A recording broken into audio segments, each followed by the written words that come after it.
नमस्कार, आप देख रहे हैं न्यूज़ 18 राजस्थान। मैं हूं आपके साथ शिखा राणा। इस साल का अंतिम चंद्र ग्रहण रक्षाबंधन पर लगने जा रहा है। ये साल का अंतिम चंद्र ग्रहण होगा जो सावन पूर्णिमा तिथि को लगेगा। इस ग्रहण को लेकर आपके मन में भी काफ़ी सारे सवाल होंगे। इन्हीं सवालों पर चर्चा करने के लिए हमारे साथ आज बेहद खास मेहमान जुड़ी हुई हैं, जानी मानी ज्योतिषाचार्य Shivani Sharma ji. Ma'am, welcome to our podcast. Ma'am, मैं सबसे पहले तो आपसे यही जानना चाहूँगी कि इस साल का जो अंतिम चंद्र ग्रहण है वो कब लगेगा, उसका समय क्या होगा, तो मैं चाहूँगी आप हमारी जनता को बताएं। हाँ जी, बिल्कुल। देखिए, जब हम बात करते हैं रक्षाबंधन की, तो इस दिन चंद्र ग्रहण भी लगने जा रहा है। 2026 का दूसरा और आखिरी चंद्र ग्रहण 28 अगस्त को लगने जा रहा है, 2026 को। और ये गुरुवार शुक्रवार की इस टाइम पे पीरियड रहने वाला है। और 28 अगस्त को हम कह सकते हैं जो ग्रहण लगने जा रहा है, मॉर्निंग में लगने जा रहा है, सुबह लगने जा रहा है। तो जिसकी वजह से आप देखिए कि ये चंद्र ग्रहण भारत में दिखाई नहीं देगा। जो पहला चंद्र ग्रहण था वो 3 मार्च को था, तो जो जा चुका है। और ये जो है चंद्र ग्रहण, ये आखिरी चंद्र ग्रहण है साल का 2026 का। तो ये जो चंद्र ग्रहण है ये एक आंशिक चंद्र ग्रहण है और ये भारत में प्रॉपर पूरी तरीके से आपको दिखाई नहीं देगा।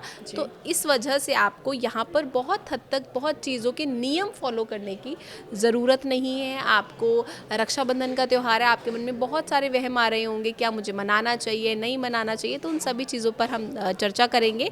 लेकिन अगर मैं इस ग्रहण की अवधि की बात करूं तो देखिए, ये जो ग्रहण है सुबह 8 बजे से शुरू होकर 8:04 से शुरू होकर 11:22 तक ये ग्रहण रहने वाला है। और ये जो ग्रहण है मुख्य रूप से यूरोप के देशों में दिखाई देगा। अगर मैं बात करूं उत्तरी अमेरिका की, अफ्रीका की और दक्षिण अमेरिका की, तो यहाँ पर ये जो ग्रहण है दिखाई देगा, अटलांटिका में दिखाई देगा। तो जितने भी महासागर से वहाँ पे ये दिखाई देगा। तो आप इस चंद्र ग्रहण को अपनी नेकेड आई से भी देख सकते हैं, क्योंकि चंद्र ग्रहण के बहुत ज़्यादा नेगेटिव इम्पैक्ट नहीं होते हैं, तो इसको आप देख सकते हैं।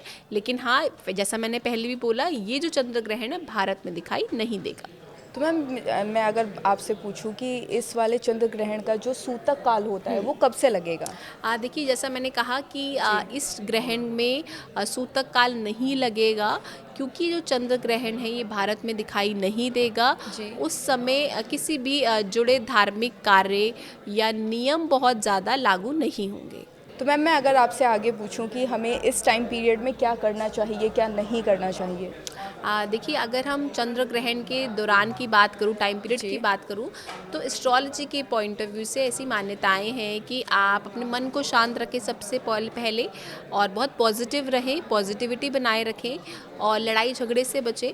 जितना हो सकता है भगवान का नाम लें, जितना हो सकता है अपने इष्ट का जाप करें, अपने महामृत्युंजय का जाप भी कर सकते हैं। क्योंकि जब हम कुल देवी देवता, इष्ट देवता का जाप करते हैं तो डेफिनेटली हमें बहुत अच्छे मन की स्थिरता मिलती है। हम चंद्र के मंत्रों का भी जाप कर सकते हैं। अगर किसी की दशा चल रही है, वो चंद्रमा से परेशान है किसी भी रूप से, तो वो इन सब मंत्रों का जाप करेगा तो डेफिनेटली उसके मन में शांति आएगी।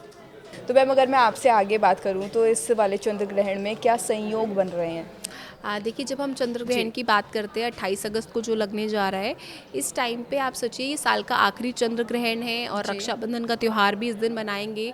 पूर्णिमा की तिथि है, शनि का कुंभ राशि में चंद्रमा की उपस्थिति और आप कह सकते हैं राहु के नक्षत्र का एक अत्यंत दुर्लभ और एक एस्ट्रोलॉजिकल पॉइंट से एक बहुत बड़ा संयोग होने जा रहा है। और एस्ट्रोलॉजिकल पॉइंट ऑफ व्यू से अगर मैं देखती हूँ तो ग्रहण का बहुत ही महत्व होता है।